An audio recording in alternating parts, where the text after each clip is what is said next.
Il faisait nuit tombante lorsque David Johnson, un homme noir d'une quarantaine d'années, descendit d'un taxi devant l'entrée illuminée d'un grand hôtel de luxe. Il portait une petite valise noire.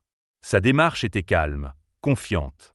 Cet hôtel, il le connaissait mieux que quiconque. Mais ce soir-là, il décida d'y entrer comme un simple client, sans prévenir personne de son identité. Derrière le comptoir, le réceptionniste leva à peine les yeux. Son sourire forcé s'éteignit aussitôt en croisant le regard de David. Ses yeux glissèrent de haut en bas, s'attardant sur sa peau sombre, sur sa valise simple, sur son absence d'ostentation. Il se racla la gorge et répondit froidement « Bonsoir, monsieur. Malheureusement, nous n'avons plus de chambre disponible. » David fronça légèrement les sourcils. L'hôtel était vaste, et il avait lui-même approuvé le taux d'occupation du jour. Mais il décida de jouer le jeu. Sa voix resta posée. « Vraiment ? Je viens de vérifier en ligne, il restait plusieurs suites.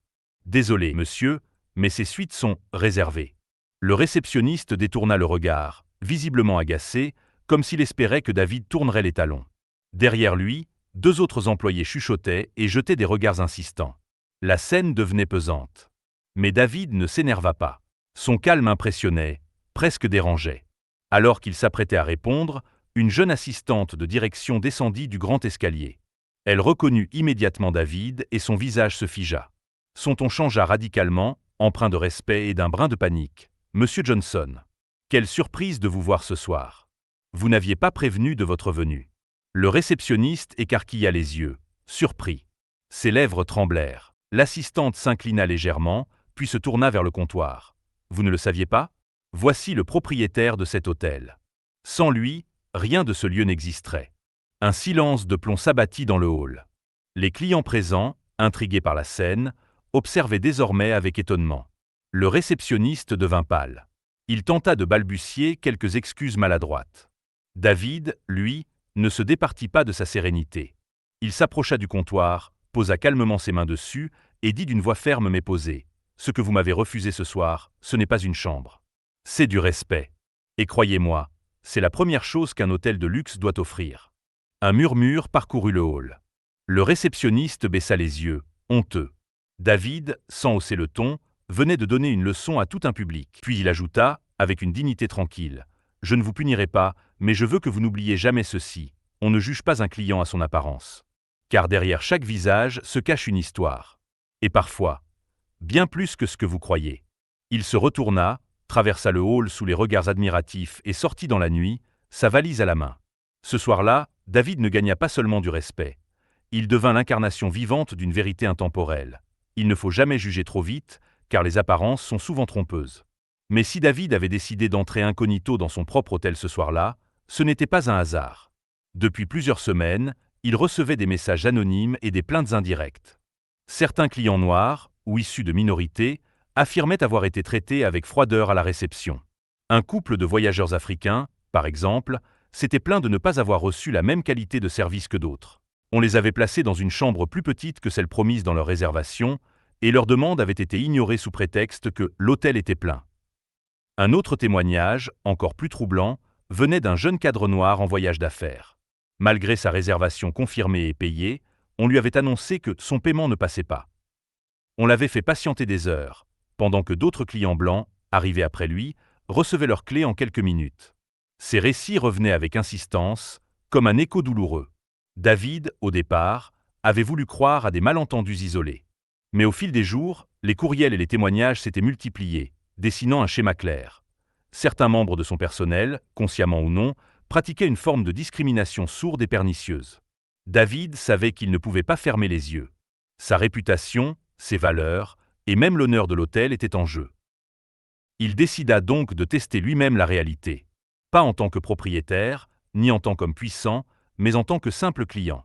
C'est ainsi qu'il s'était présenté ce soir-là, sans prévenir, avec une valise modeste et des vêtements sobres, pour voir comment on allait le traiter. Et la vérité s'était révélée, crue, douloureuse, mais nécessaire. Le lendemain matin, dès l'aube, David était déjà dans son bureau, au dernier étage de l'hôtel. La nuit avait été courte. Il avait repensé sans cesse à la scène de la veille. Ce réceptionniste qu'il avait humilié, sans savoir qu'il s'adressait au propriétaire. Mais plus encore, il songeait à toutes ces personnes qui, elles, n'avaient pas eu l'opportunité de se défendre, ni le privilège de révéler leur véritable identité. À 9 heures précises, Il fit convoquer l'ensemble du personnel d'accueil et de la direction intermédiaire dans la grande salle de conférence. Quand tout le monde fut assis, il entra, accompagné de l'assistante qu'il avait reconnue la veille. Un silence pesant s'abattit aussitôt. David prit la parole calmement, mais sa voix résonna avec une autorité glaciale. « Hier soir, j'ai vécu ce que vivent trop de nos clients. On m'a refusé une chambre. Pas parce qu'il n'y en avait pas. Pas parce que je n'avais pas de réservation. Mais simplement parce que je ne correspondais pas à l'image que certains d'entre vous se font d'un bon client. » Il marqua une pause. Personne n'osa bouger. Les yeux baissés, certains employés se tortillaient sur leurs chaises. « J'ai reçu trop de plaintes ces derniers mois, » poursuivit-il. Des clients noirs, des clients étrangers, parfois simplement des clients modestes, qui disaient avoir été humiliés, ignorés, discriminés. Et hier soir, j'ai confirmé ces rumeurs de mes propres yeux. Le réceptionniste fautif tremblait, son visage blême. David le regarda droit dans les yeux. « Vous avez voulu juger un homme à son apparence. Vous m'avez jugé. Mais ce n'est pas moi que vous avez insulté. C'est notre nom, notre réputation et nos valeurs. » Il laissa retomber ces mots comme des coups de marteau. Puis il adoucit légèrement son ton, mais sans perdre de sa fermeté. « Je ne tolérerai plus jamais cela. À partir d'aujourd'hui, une formation obligatoire sera mise en place pour tout le personnel. Une formation sur le respect, sur la diversité, sur l'égalité de traitement. Quiconque refusera ou qui se rendra coupable à nouveau de discrimination n'aura plus sa place ici. » Il inspira profondément, balayant la salle du regard. « Comprenez bien, nous ne vendons pas seulement des chambres. Nous vendons une expérience. Nous vendons un accueil. Et aucun accueil ne peut être authentique si le respect n'est pas au cœur de chaque geste, chaque mot, chaque sourire. » Un silence épais domina la salle. Certains employés baissèrent la tête, honteux. D'autres hochèrent discrètement, comprenant la gravité du message. David conclut, plus posé. « Je ne cherche pas des excuses. Je cherche des changements. C'est à vous de décider si vous voulez en être ou non. » Puis il quitta la salle sans un mot de plus, laissant derrière lui une atmosphère lourde, mais aussi une étincelle nouvelle. Cet incident allait marquer un tournant. Plus qu'un rappel à l'ordre, c'était un électrochoc qui allait redéfinir l'identité même de l'hôtel. Les semaines qui suivirent furent marquées par un changement radical dans l'hôtel. Dès le lendemain de la réunion, David fit venir une équipe de spécialistes en gestion de la diversité et en formation interculturelle. Pendant plusieurs jours, le personnel fut plongé dans des ateliers intenses. On leur montra des témoignages de clients rejetés. On leur fit revivre des situations concrètes où un simple préjugé pouvait ruiner l'expérience d'un voyageur. Beaucoup d'employés, qui jusque-là pensaient ne faire que leur travail, prirent conscience de la douleur qu'ils avaient pu infliger. Le réceptionniste qui avait humilié David fut sanctionné sévèrement.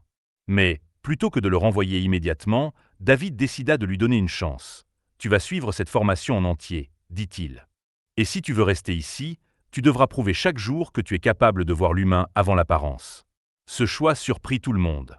Certains pensaient que David l'aurait licencié sur le champ. Mais sa démarche n'était pas de punir pour punir. Son objectif était de transformer. Quelques mois plus tard, les premiers effets apparurent. Les plaintes disparurent presque totalement. Les clients, autrefois méfiants, commençaient à laisser des commentaires élogieux. Accueil chaleureux, personnel respectueux, enfin un hôtel où l'on se sent accepté tel qu'on est. Petit à petit, la réputation de l'hôtel changea. Les voyageurs d'affaires, les familles, les touristes étrangers, tous affluaient, séduits par cet esprit d'ouverture. Mais ce n'était pas seulement l'hôtel qui gagnait. David lui-même devint un symbole. Un journaliste, ayant appris l'histoire de la discrimination qu'il avait subie dans son propre établissement, publia un article intitulé « L'homme qui a fait plier ses propres murs ». L'histoire devint virale. Des émissions de télévision l'invitèrent, des associations le contactèrent pour intervenir dans des conférences. M. Johnson lui demanda un animateur en direct « Pourquoi ne pas avoir tout simplement renvoyé les employés fautifs ?» David répondit, avec ce calme et cette assurance qui le caractérisaient, « Parce qu'il est trop facile de se débarrasser des problèmes. Le vrai défi, c'est de les affronter. Je n'ai pas voulu chasser les erreurs. J'ai voulu changer les mentalités. » Cette phrase devint une citation reprise partout sur les réseaux sociaux. Avec le temps, l'hôtel gagna un prix prestigieux pour son excellence en matière d'accueil inclusif.